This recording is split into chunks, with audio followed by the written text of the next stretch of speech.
Hello guys, and we are here again with Miss Moline Zamagaceni Lovu. Welcome, that you could come here.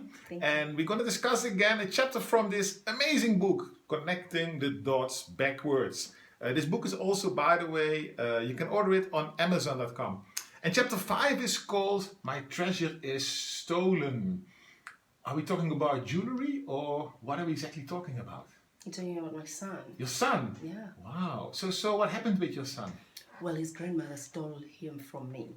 Stole him? For 8 months, yeah. But that must be horrific. How old were you then? I was in 20s. So you were still a young woman, and you trusted your son with his grandma? Yes. And any idea why that happened? Well, I think she was a selfish person for some reasons, because she never discussed anything with me. She just decided to just resign or retire and take off with my son. And so how does it work in our beautiful Mzansi? Is the legal system supporting the mother? Well, I think I opened maybe more than 8 cases, even in High Court. Nobody assisted me. I almost went crazy.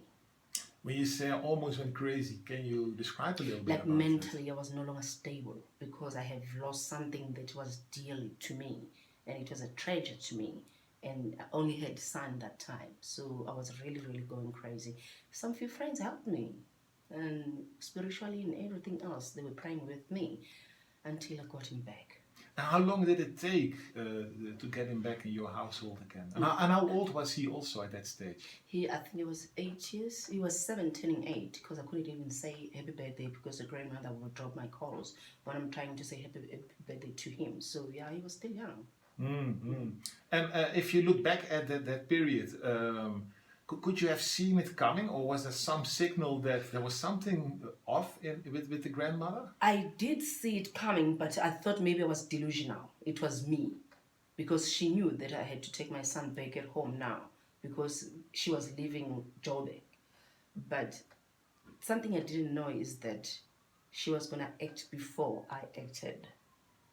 Then off she went, and I didn't know where she was from. So she was very determined to keep the child and actually start a life with your son. Yes, and the father knew everything about it. And what did the father say about it? Well, in front of the police, he always said, no, I don't know. I don't even know where's my mom. So it was just a disaster, because I couldn't get answers. Okay, and you were living in Johannesburg at that stage, and the grandmother, where did she stay at that stage? She stayed in CBD in Johannesburg. In Johannesburg? Yeah. Oh wow. And if you look back now at that, is there something you learned from it, or what you can maybe share to other young mothers who go through the similar things? It's nothing much, because you wouldn't know if the person is stable mentally as an older person. You wouldn't know such things. They get too attached to their grandsons or granddaughters. So you don't know what else they can do that is terrible to the mother, because she thought it was good for her and the grandson. So really, the advice to be very limited in that one, because I didn't know that she was not okay, and she just took off. You've been through a lot, isn't it?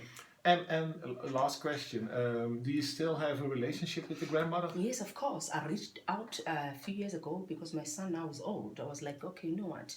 You need this relationship with your grandmother. She's still alive. Let me try and connect them. And then I connected them. Then they're okay now. They visit each other.